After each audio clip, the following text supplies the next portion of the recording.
वफाकी काबीना ने हज व उम्रा रेगुलेशन बिल 2023 की मंजूरी दे दी। वजीर मजहबी अमूर अतीक अहमद का कहना है कि हज दरखास्तों की वसूली का अमल नवंबर के वस्त से शुरू किया जाएगा। ARY न्यूज़ वेब डेस्क के मुताबिक निगरान वज़ीर आज़म अनवारुल हक काकड़ की ज़ेर सदारत वफाकी काबीना का इजलास हुआ, जिसमें मुल्की मुआशी और सियासी सूरत हाल का जायजा लिया गया।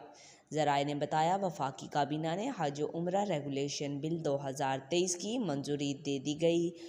वज़ीर मजहबी अमूर अतीक अहमद और हुकाम ने वफाकी काबीना को ब्रीफिंग दी। वज़ीर मजहबी अमूर अतीक अहमद ने बताया कि सऊदी अरब से मिलने वाला जज कोटा 1,79,210 है। प्राइवेट और सरकारी हज कोटा 50% रखा जाएगा। हज दरख्वास्तों की वसूली का अमल नवंबर के वस्त से शुरू हो जाएगा। याद रहे, ज़राए का कहना था कि सरकारी हज स्कीम के लिए दरख्वास्तें आइंदा माह की वस्त तक तलब की जाएंगी।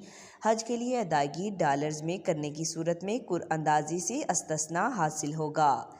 ज़राए ने बताया था कि पहली बार इजाफी रकम के साथ 20 से 25 दिन का शार्ट हज पैकेज भी मुतारिफ कराया जा रहा है और समुद्री पार पाकिस्तानियों के लिए स्पॉन्सरशिप हज स्कीम जारी रखी जाएगी। ज़राए के मुताबिक मदीना मनव्वरा में रिहाइश के लिए 4 से 8 दिन का इंतखाब किया जा सकेगा। शनाख्त के लिए हजाज के दिए जाने वाले बैग पर पाकिस्तानी परचम, QR कोड और क्वाइफ दर्ज होंगे।